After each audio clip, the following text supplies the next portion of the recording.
أعوذ بالله من الشيطان الرجيم بسم الله الرحمن الرحيم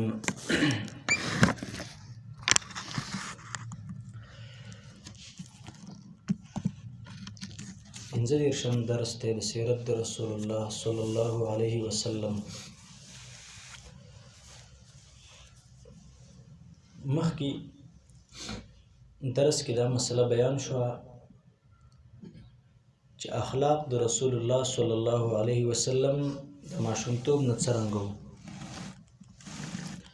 نو په هغې کې مونږه چې کوم اوصاف قرآن کې الله رب العالمین غوره صفتونه ذکر کړي هغه ټول په رسول الله کې وو، لکه خذ العفو وامر بالعرف واعرض عن الجاهلین. دې آیات کې د سورې اعراف درې صفتونه هغه درې واړه په رسول الله کې وو. قد افلح المؤمنون الذين هم في صلاتهم خاشعون والذين هم عن اللغو معرضون والذين هم للزکاة فاعلون. په دې 11 آیاتونو کې تقریبا 11 صفتونه دا ټول رسول الله کې وو صلی الله علیه وسلم. نو ځکه عائشہ صدیقه رضی الله تعالی عنها هغه صحابي ته ویلو کان خلقه القرآن، بس چې رسول الله اخلاق ګوري نو قرآن ته ګوره. اوس دی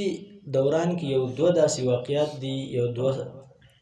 حالات مونږ بیانو چې د هغې د سیرت سره څه نه څه تعلق دی. نو دغه تعلق د وجې نه هغه مونږ بیانو.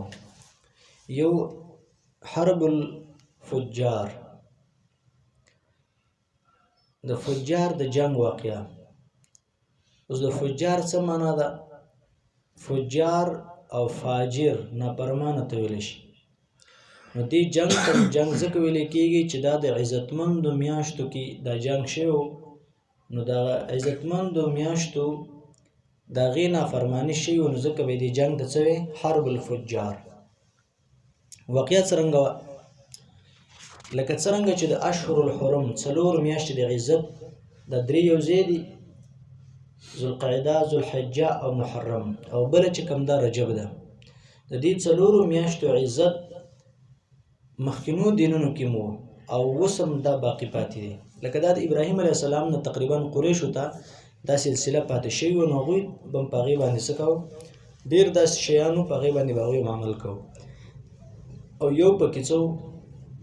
د عزتمندو میاشتو عزت او خیال ساتل. نو یو ځل د عراق کې یو باچا و، د هغې نوم و نعمان ابن منذر. مونږ یې څه وخت کې واقعه ویلې وه. هغه د عکاظ میلې ته سامان راولی و، او په هغه سامان باندې یو سړی مقرر کړ چې د هغه نوم و عروة الرحال، یا عروة بن الرحال بن عتبه بن جعفر بن ربیعه بن عامر بن صعصعه بن معاویه بن بکر بن حوازن. اوس دا سړی په دې باندې دا عروه مقرر کړ. دې کې دا جنگ چې کوم راغلی و، نو دا د 2 قبیلو په منځ کې راغلی و، د کنانه او د قیس ابن غیلان چې دا د حوازن قبیله و. او دغه شان د قریش والا خلک هم په دې کې څو شامل و. د قیس ابن غیلان چې دا د حوازن د طایفې سره تعلق ساته، او دغه شان د قریشو. دوی په منځ کې دا جنگ په دغه وجه باندې څه شو؟ قایم شو چې دا سامان رالی د عکاظ میلې ته. نو په دې باندې دا عروه بن عروة الرحال دا قاتل سړی، اصل کې دا سړی چې کوم زمونږ په عامه اصطلاح کې مونږ ورته څوک ورته لږ پلانکې محرور دی، پلانکې څه دی، لکه مثال په طور قاتل دی، په پیسو باندې څه کوي، اجرتي قاتل دی. نو هغې ته څه وایي؟ محرور، او دا بدماش وغیره ورته وایي. نو دا عروة الرحال چې کوم دی دیم دغه شان سړی و. دې طایف کې یو سړی راپاڅېد، د قریشو سره تعلق ساته، دغه نوم و براس بن قیس. د دې عروه ته وویل عروة الرحال ته چې دا د نعمان بن منذر چې کوم مال رالی دی میلې ته، دې له به ته پناه ورکې؟ هغه ټول چې بالکل د ټولو خلکو خلاف به ورکوم. نو دا اوس ټول قریشو ته لکه د یو مقابلې ته راوچت شو. نو هغه ویل ښه، نو دا براس بن قیس راولګېد د عروه ایسته قتل کړ چې کله قتل کړ ډایرک ایسته د میلې نه وتښتېده خیبر ته ورسېد هغه ځینې پیغام راولېږه او قریشو ته دا وویل چې تاسو ګوره دغه ځای نه تښتئ هسې نه حوازن قبیله په تاسو باندې څه وکړي حمله ونه کړي ځکه د عروة الرحال چې کوم دی د حوازن قبیلې سره تعلق ساته ما هغه سړی وژلی او دوی په تاسو باندې حمله کوي نو دوی روان شو دغه ځای نه په تېښته کې چې کله دوی مسجد حرم ته نږدې کېدل په دې کې حوازن قبیلې راګیر کړل نو دوی په منځ کې لوی جنګ وشو ټوله ورځ نو د اول په ورځ کې چې کوم دی حوازن قبیله کامیاب شو چې داسې د ورځې اختتام کېده په دغه وخت کې دوباره الله قریش غالب کړه حوازنو ته شکست میلاو شو چې کله شپه شوه نو دا قریش ټول لاړل مسجد حرم ته ننوتل هلته تېښته وکړه سار له بیا چې حوازن قبیلې وکتل نو هغوی نو ځکه د هغوی یو عجیبه دستور یو د شپې به امن و بس د شپې به بالکل جنګ نه کېده نه به د شپې به چا باندې حمله کوله ډېر د اصولو پابند دشمنان به خو دا ترتیب به نه کوه زموږ د خلکو شان ډاکوان وغیره هغوی نو چې کله دوی سار وکتل ویلو هغوی خو نشته حرم ته ننوتي نو دې حوازن قبیلې چې سوچ وکړو چې اوس حرم کې ورسره څرنګه دننه موږ مقابله کولی شو دا خو ناروا دي بس اعلان یې وکړ چې کال له به ځان تاسو هم تیار کړئ موږ به هم ځان تیار کړو او کال له به مقابله یي چې کال له هغه موسم رالی تېر شوی موسم هم په اشهر الحرم کې راغلی و او کال له هم بیا هغه موسم چې رالی اشهر الحرم میاشت وه نو حوازن قبیله راله د قریشو باندې حمله وکړه او په دقه دوران کې چې حمله وکړه نو دې ته نوم کې اخیستلی شو حرب الفجار د نافرمانۍ جنګ ولې هغوی نافرماني وکړه دوی خو دفاعي جنګ وکړه نو چې کله دوی دفاعي جنګ وکړو په دې دفاعي جنګ کې د قریشو له طرف نه رسول الله صلی الله علیه وسلم عمر بعضې شارحین لیکي بعضې تاریخ والا چې د عمر 15 کاله و خو محمد بن اسحاق رحمه الله ذکر کوي چې د عمر 20 کاله و نو 20 کاله عمر کې انسان ښه برابر پهلواني نو رسول الله صلی الله علیه وسلم هم د قریش سره ملګرتیا کړې وه او ده به خپلو ترونو له غاشي ورکول د حوازن قبیله باندې به غاشي ورېدل نو الله رب العالمین قریشو ته کامیابي ورکړه اوس رسول الله په خپله ولې ونه جنګېده ځکه اشهر الحرم و د عزت د میاشتو د وجې نه رسول الله صلی الله علیه وسلم په خپله جنګ ونه خو لیکن ملګرتیا یې وکړه اوس دلته ملګرتیا رسول الله صلی الله علیه وسلم وکړه نو موږ دا ټول جنګ په دې کې راواخیست دا ځکه چې په دې کې وروسته رسول الله صلی الله علیه وسلم ته یو تمهید کېښودلی شي چې کله کله به ته دقه شان دفاعي جنګ کې مقابله به کې لکه نن چې تا دفاعي جنګ کې ملګرتیا وکړه بله خبره تا ته د پناهي طریقه معلومه شي ته به دشمن نه څنګه پناه کېږي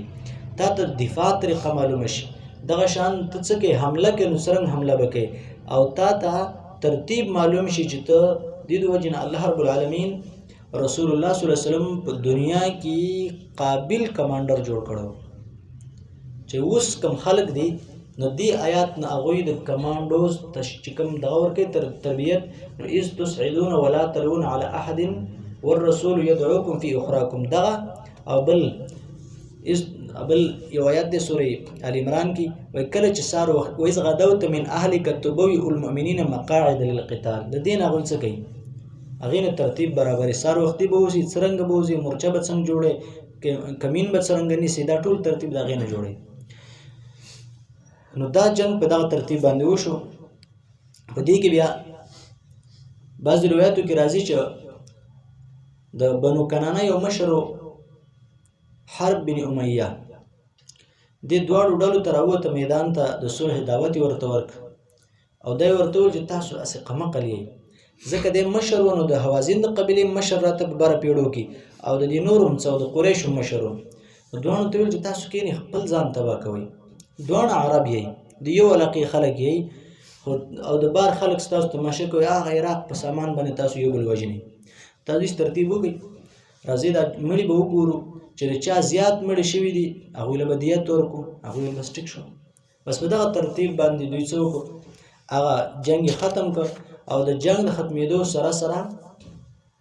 امن راغلی چې کله امن راغلی نو رسول الله صلی الله علیه وسلم ته پکې د صلح طریقه معلومه شوه چې ته صلح کې نو وصلح خیر قرآن کې څو ځای راغلي کله کله الله رب العالمین فرمایي الله رب وایي تاسو څه کوئ ولا تحزنوا وانتم الاعلون ولا تهنوا ولا تحزنوا جنگ کې بس سستی نه کې خفه کېږئ به نه وانتم الاعلون تاسو به غالب یئ سورې محمد کې الله رب العالمین فرمایي که چېرته اوس دا نور خلک راولګېدل دوی څه کوي صلح ته تیار شي وان جنحوا للسلم فاجنح لها دوی صلح ته تیار شو خیر ته مور سره بیا څه وکړه ته مور سره بیا صلح وکړه خو ته به دفاع کوې ته به مقابله کوې چې هغه بزدله شي صلح کوي نو بیا صلح وکړه نو دا طریقه پکې معلومه شو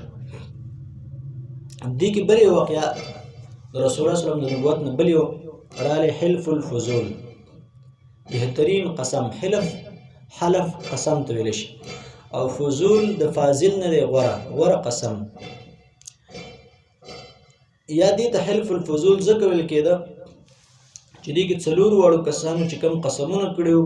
د هر یو نوم دغه په نوم کې څه راته فضل یا فاضل نوم راته نو دې د وجې نه دې ته حلف الفضول ویل دا دوه وجې کېدی شي دا یو داسې طریقه شوې وه مختصر واقعه داسې و د یمن نه یو سړی راغلی و چې د هغه نوم زبید و د تجارت دپاره سامان راوړی و نو په مکه کې په عاص بن وائل السهمي په هغه باندې سامان خرڅ کړ نو بیا پیسې نه ورکولې نو کله به ورته ویل یا مې سامان راکړه ډېر ټیم یې پې تېر کړه یا مې سامان راکړه او یا راله پیسې راکړه چې هغې تنګ کړه نو هغه ورته ویل نه دې سامان در کوم او نه پیسې در کوم بس لاس دې خلاص چې څه کوې هغه کوه دا زبید خپش چې زه خو د بل کلي مسافر یم زما سره دومره ظلم وشو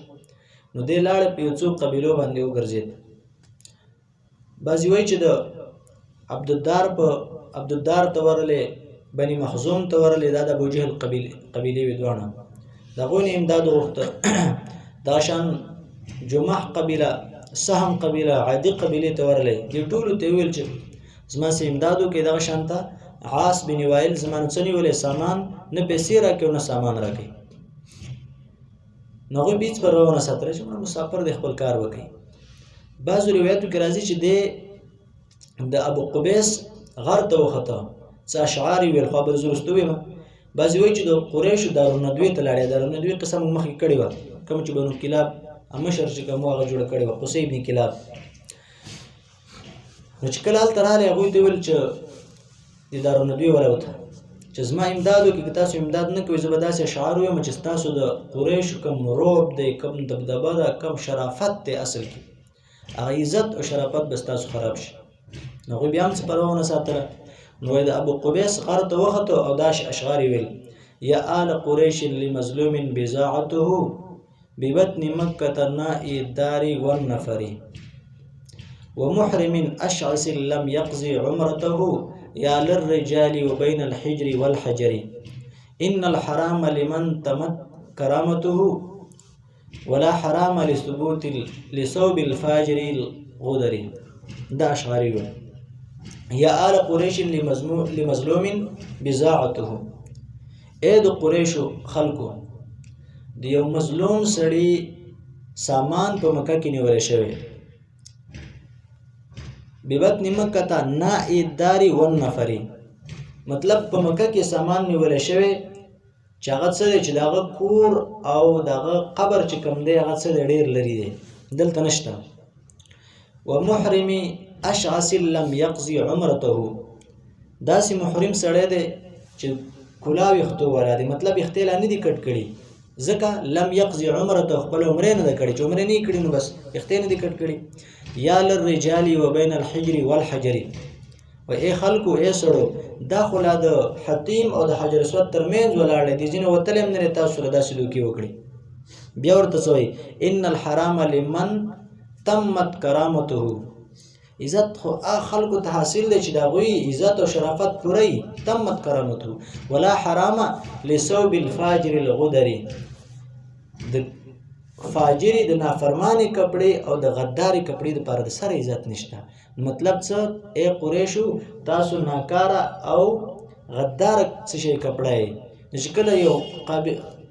یو خلک داسې شي نو هغوی دپاره به عزت څرنګه وي تاسو څنګه ته عزت من وایي چې کله دا اشعار عرب واورېدل نو عرب ډېر غیرتي خلک وو هغوی له به ډېر زر غیرت راته د بانو هاشمو یو 3 یا 4 کسان راپاڅېدل هغوی په خپل منځ کې دا لوز او قسم وکړ چې هغوی په دې کې اولنی هغه سړی و چې د نوم و زبیر بن عبدالمطلب چې دا د رسول الله صلی الله علیه وسلم د تره دی او د شرک په دوره په زمانه کې تیر شوی د اسلام اعلان راوړی اسلام دور ته نه پاتې شوی دی راپاسې د دی ودرېد او د ویل چې زه قسم کوم زما سره څوک ملګري شي دغه شان یو درې کسان ورسره نورم شو او خوشبویانې ولګولې نو دې د وجې نه دې ته خلف المطیبین هم ویلی شي مطلب داسې قسم چې په هغې کې په ځان خوشبویي لګولې دا د خپل رواجونه ودي وو او په دې کې یو څو خبرې وکړې یو دا چې موږ به یا به په موږ مرګ راځي ختمیږو به نو هله به موږ د مظلوم امداد پرېږدو یا به د مظلوم ته سامان څه کوو هغه به ورته خامخا واپس کوو او یا به څه تر هغه وخته پورې به جنګېږو چې تر څو پورې په دریاب کې دومره اوبه وي چې په هغې سره وړل لمدېږي نو ډېر کلک قسم یې وکړ هغوی به ډېر زیات پابند وو د دې خبرې نو بیا یې څه لږې اوبه راواخېستې بیت الله ته ویوړې نو بیت الله 4 ګوټه دي 4 واړه ګوټونه به یې انځل او په لوښو کې به واپس اوبه جمع کولې او بیا هم پسې وس کې اشاره پکې نور هم کلکوالي ته نو په دې کې رسول الله صلی الله علیه وسلم هم شامل و د حلف الفضول کې دم دا قسم کړو چې بالکل زم پکې يم چې څوک مظلوم سره به خامخا څه کوو امداد کوو او هغه امداد چې کوم دی تر هغه وخته پورې به کوو چې تر څو پورې زمونږ په بدن کې سای او په دې بیا د هغوی نه که زمونږ خاندان ته پاتې کېږي ورو ورو داسې رستو ځکه د هغې کې رستو یو څو واقعیات راغلي مو یو ځل دغه حلف الفضول یو 2 واقعیاتو زه رستو ویم خو ټول خلک رالل او د عاص بن وائل ته وویل د کوم چا چې قسمونه وخوړل چې یا به تا وجنو سامان ورکړه او که تا نه نو ځان وجنو او چې تر څو پورې به موږ کیسای موږ به څه کوو یو کار به خامخا کوو یا به ته سامان ورکړې هغه ویرېده چې که دې ځان مړ کړي نو اوس 4 کسان دي خو دا 4 ډلې دي 4 ډلې دي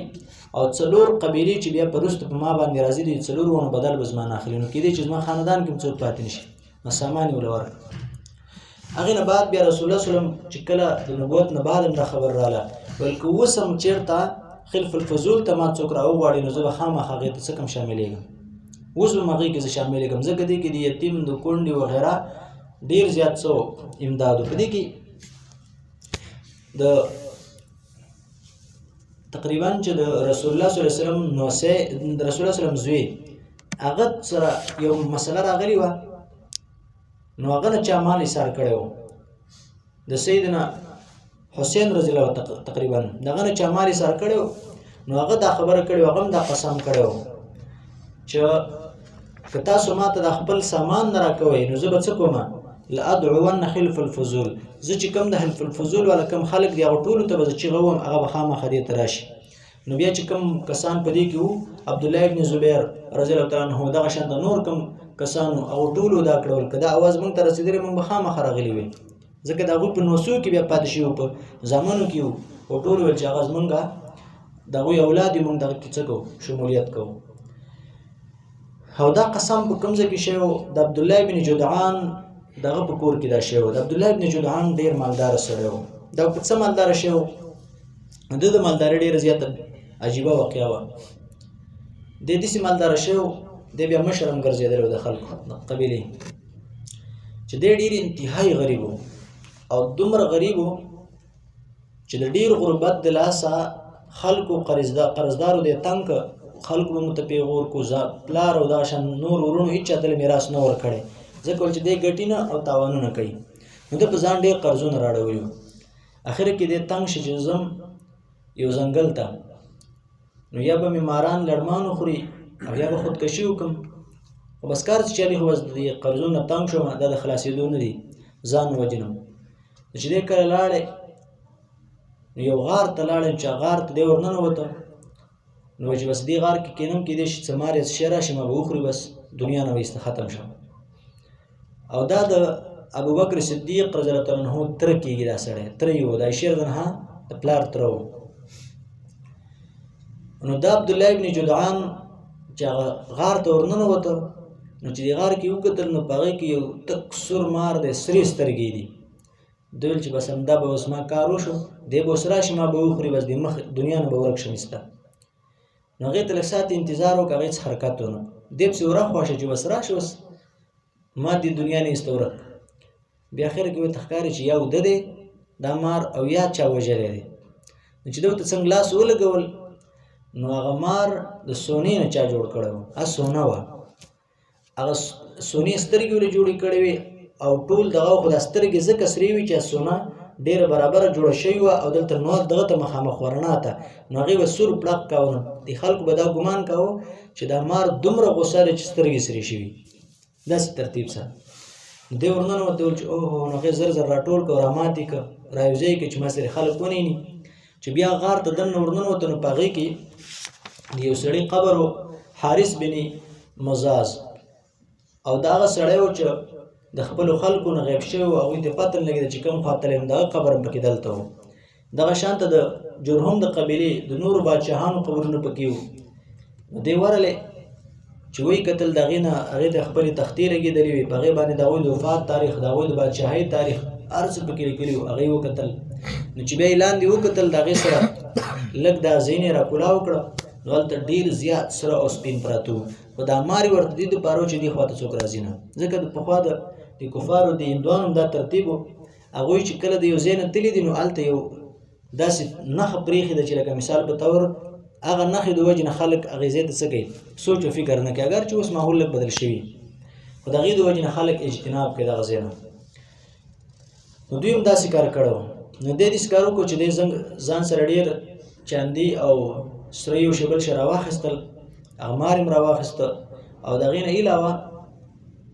نور داسې بهترین زیوراتو چې هغه د ختمېدلو والا نه و. نو ده داسې کار وکړه چې کله دی راووته هلته ځان ته یو نښه وکړه چې هغه زما نه ورکېږي. نو بس رالی کلي ده او تیار سامان باندې خپل قرضونه ختم کړه، او بیا به لاړې هلته نه بیا دومره سامان راواخیست دوباره به ته هلته چې دلته به د خلکو ضرورت هم پوره کول، خپله هم ورو ورو دا چې دی ایسته باچا شي. دی پکې مشر مقرر شي دی دغه د وجې نه، لکه دی ډېر دغه د وجې نه دلته دومره سره او سپین او هر څه میلاو شو، تر دومره پورې چې حاجیان به راتلل، هغه له به یې پرې وڅکي، هغه له اوبه، کجوري او د خوراک سامان هر څه به له ده راوړ. نو خلکو ډېر په سترګو کې ډېر زیات معزز شه، د خپلو عربو د غریبانانو خدمت به یې کاوه. نو په دغه ترتیب باندې دی الله رب العالمین ډېر زر مالداره کړ. یو ځل عایشه صدیقه رضی الله تعالی عنها راله، د نبي علیه السلام نه تپوس کوي، وایي چې زما دا تره عبدالله ابن جدعان ده چې څومره سخاوت کړی، آیا د دې په وجه باندې به دی د صلې رحمۍ او د رشتو په وجه به الله دې معاف کړي؟ نبي علیه السلام ورته وایي نه، انه لم یقل یوما رب اغفر لی خطیئتي یوم الدین. وایي دی یوه ورځ هم دا نه دی ویلی چې الله ما ته زما ګناهونه معاف کړي په هغه ورځ چې هغه ورځ د قیامت ته. د یوم الدین کې دې ته اشاره شوه چې معنا د قیمت نه معنا. ولې قریشو کې یو دستور څه و، هغه ویل که موږ مړه شو نو زموږ دپاره دوباره پورته کېدل نشته، ځکه چې کله موږ ټوټې شو دوباره به موږ څوک را پورته کړي. لکه سورې نازعات کې مو والنازعات غرقا والناشطات نشطا والسابحات سبحا فالسابقات سبقا فالمدبرات امرا يوم ترجف الراجفة تتبعها الرادفة قلوب يومئذ واجفة أبصارها خاشعة يقولون أئنا لمردودون في الحافرة أئذا كنا عظاما نخرة. ای موږ به د دې چې کله موږ وراسته اړوکې شو زره زره موږ بیا را پورته کېږو. نو دې د وجې نه دوی ورځ د قیمت نه منله، دوباره را پورته کېدل یې نه منل. نو دې د وجې نه د هغه څومره صدقې و هغه هر څه چې کوم و هغه بې ځایه لاړل. نو دې د وجې نه دی الله رب العالمین په دې طریقه باندې څه کړه، مالداره کړه. نو دی بیا مشر مقرر شو، د ده په کور کې د خلف الفضول وشوه. نو دا واقعه موږ ځکه بیان کړه چې په دې کې غریبانانو د یتیمانانو د حفاظت ذریعه وه. او دغه شانته یو واقع پکې بل هم ده، خو انشاءالله به دې بل دغه سره ووایو، دې بل درس سره. نو رسول الله صلی الله علیه وسلم په دې کې په خپله شرکت کړی و. واخر دعوانا الحمد لله رب العالمین. سبحانك اللهم وبحمدك وتبارك اسمك وتعالى جدك ولا اله غيرك. سبحانك اللهم وبحمدك اشهد ان لا اله الا انت استغفرك واتوب